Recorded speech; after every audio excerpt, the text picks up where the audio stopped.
I think that just as we're living in a nuclear age, we have grown so tremendously in scientific knowledge.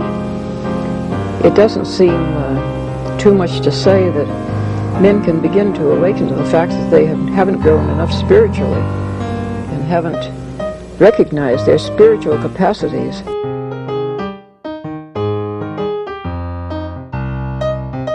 Once something like eating is death, then you've struck at the very heart of life.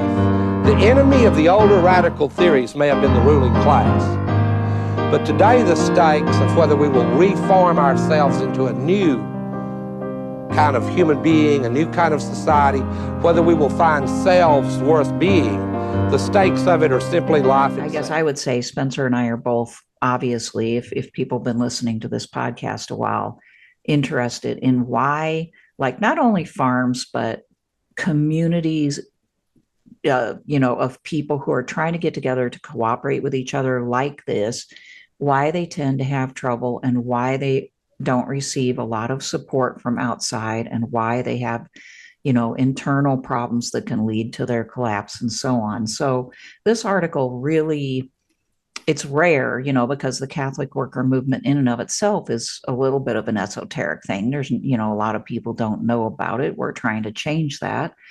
But it's also like really good.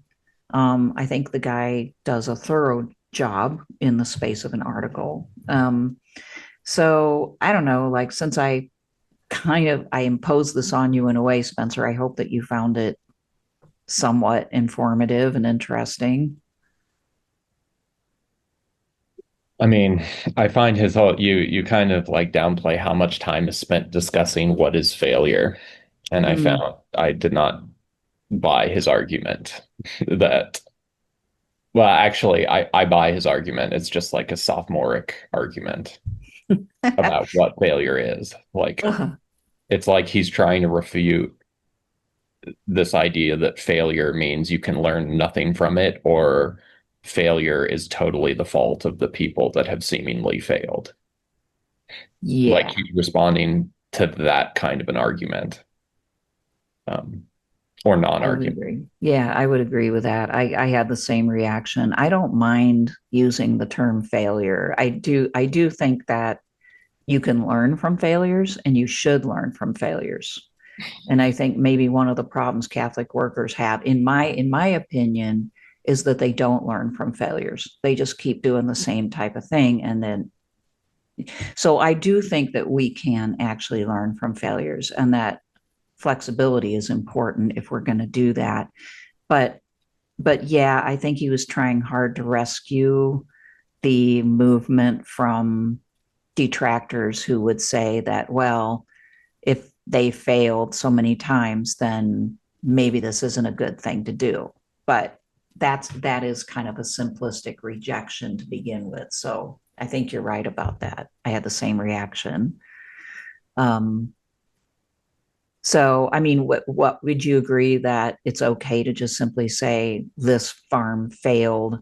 Let's look at why. Therefore, trying to figure out what not to do as well as what to do. I think so. I mean, I think as we're heading towards, like the 100th anniversary, I think we should go back to all the basics and really take stock of, what are we aiming to do and how do we go about doing that? Mm-hmm. And I think where that's hard is, I think it's both part of the Catholic mindset in general, and even Catholic workers that think they aren't Catholic, they're still carrying on a mentality that is like very intentionally anti-consequentialist. Like, there's this kind of dogmatic emphasis on principles, and we need to just adhere to the principles irregardless of the consequences. Mm-hmm. Yeah. And my hot take would be, if that's the case, and if we're really about following the little way and embracing failure, then we should, like, my critique of a lot of the Catholic workers I've encountered is that they're not doing the little way enough, and they're not like really embracing failure and irrelevancy. Well, If that is the goal. okay, could you parse that a little bit? I'm interested in how would they do better at that? Well, I mean, guapa, place. Sorry, the dogs and the cats. Well, I mean, this is a tough pill to swallow, and I don't want to say that like there's a sense in which who am I to say, but this is what I'm like increasingly feeling like I should try and live out. I'm not even doing this, but increasingly I feel like I should do this, and this article made me feel it even more. That if we're taking Saint Therese as the model and the little way, well, she didn't have a newspaper. She wasn't petitioning politicians to cease wars. She was just in a convent praying, not even writing anything. So to Mhm. me, there's a fundamental awkwardness when if somebody wants to say, and granted, Saint Therese, the little way, this wasn't discussed in this paper, but like at the Radlib Catholic Worker that I started volunteering at, they would use the phrase "the little way" as an excuse to justify their political protests having no effect. Mm, I see. Okay. Yeah, I hadn't heard that because I'm not as attuned to some of the just the communications as you guys are. But yeah, I understand your point. Yeah. I think oftentimes yeah, I mean the word excuse is a good one there, right? Like and something that I felt, and I love the idea. I love a lot of the people in it, but I have felt like there's a sort of dogmatic Puritanism that comes through in the more or less the political ideology or the yeah, just the ideology of the movement that can be kind of like inherently self-defeating because if you put foremost in mind like very, very, very grand goals like, the end of nuclear weapons or the, peace. Not that these are things that we should pray for and work for in any reasonable way that we can. Or if you say, you must, you must, in order to really do this, have apps, like embrace voluntary poverty, and there's really no other way. And then almost everybody fails, including most Catholic workers, because when they get to a certain point in a system such as ours, they have to like survive, and that's legitimate. That's a legitimate need. And so then that's one of the reasons why they leave, right? Is because they can no longer adhere to this really, really stringent set of criteria. Um, I don't know if I'm making any sense, but I think so. I mean, I think that's one dimension of why people leave. I think that more makes people not self-select in the first place. yes, that's true. I think what's more common is then once you swallow that bitter pill, then it's not just about enduring that, but then enduring all the hypocrisies and the compromises that are usually not acknowledged as compromises. Hmm. What if they were acknowledged? Do you think that would make things better if people were just able to say, this is not the absolute ideal, but we're doing it now because this is what it takes to keep us going? I think that depends on the people in the community involved. Yeah. I think Well, sometimes that amount of frankness makes it obvious what's happening and who's calling the shots and how decisions are being made. And part of why people get attracted to these things is usually out of some idea that we can all just like live in a beloved community together and all be seen and heard and validated, and everybody will be more or less happy all the time. Right. And as soon as you learn that almost always there's like anchors of the community that have way more say, um, you know, you can either accept that or learn the lesson that there's no escape from bourgeois society, and you might as well be comfortable and not living in voluntary poverty when there's no escape from.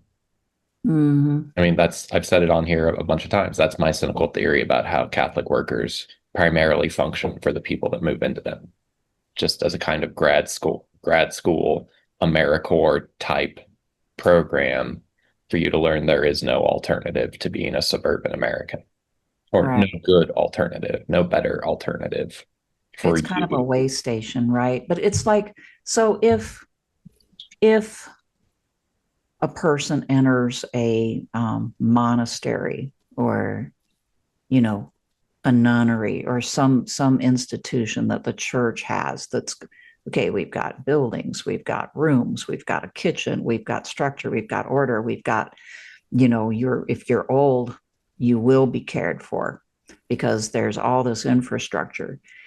Then, even then, as I understand it, people have all kinds of trouble getting along with each other. But it's a whole lot easier to deal with devoting your entire life and sacrificing your wealth when you know, or I should say, your ability to accumulate wealth, if you know that there's this rather massive institution backing you up. And by the way, you don't have to work outside of it, you can devote your whole life to it. And so those work better, right? And it's still at, they're asking a lot, but they do supply, they're not going to take all your work and then throw you to the curb normally. And that's the difference between holy poverty, um, or at least a kind of Benedictine model of holy poverty versus precarity, or what I would call what you tend to find in the Catholic worker world, this kind of hyper Franciscan notion of what poverty is. Um, and taking a few steps back, it's not an accident that the Benedictines are known for having farms and the Franciscans are known for not having farms. Okay. Hmm. And that would be one of my arguments of, as we head towards the centenary, I think we need to take a long, hard look at to what extent is a Franciscan emphasis on poverty fundamentally at odds with being able to make sustainable Catholic worker communities. Mm-hmm. Well, when the movement first got started, one could live off of good land, and that was also something that people could had some experience with and could conceive of. But even then, like, and we can talk about this pretty soon, but like, they had a lot of failures because the people who decided to try to do it would often come and they'd be city people, so they didn't know how to do it.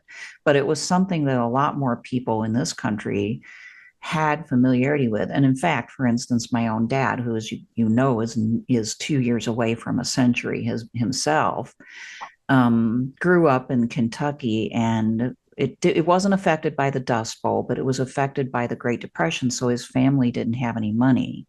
But when they were sharecroppers on a farm, they needed no money.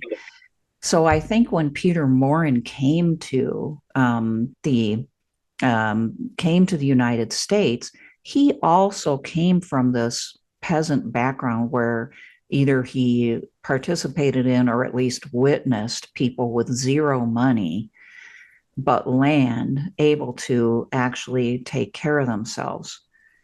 But then with the advent of full scale capitalism, for an awful lot of people, the vast majority of people no longer have access to land, or if they do, even if they do, like, have massive farms, they still don't know how to feed themselves from their own land. They don't know how to grow food and process it, and all this, those are skills hardly anybody has, right? And so I think times have changed so drastically that the dream of being able to completely be self-sufficient through farming, it can still be done by somebody who has land and really knows what they're doing, for sure. But it's rare, and for that very reason, just doesn't seem like it's quite suited for the times that we live in as a solution, right? Yeah, and these farms either have to be fairly heavily capitalized, and I don't mean heavily capitalized in like an industrial agricultural sense, but from a hyper Franciscan perspective, either we're talking about an not poverty level amount of equipment, and or it has to be a communal effort. And then we're talking about what would it take to foster a community that can create that amount of sustainability.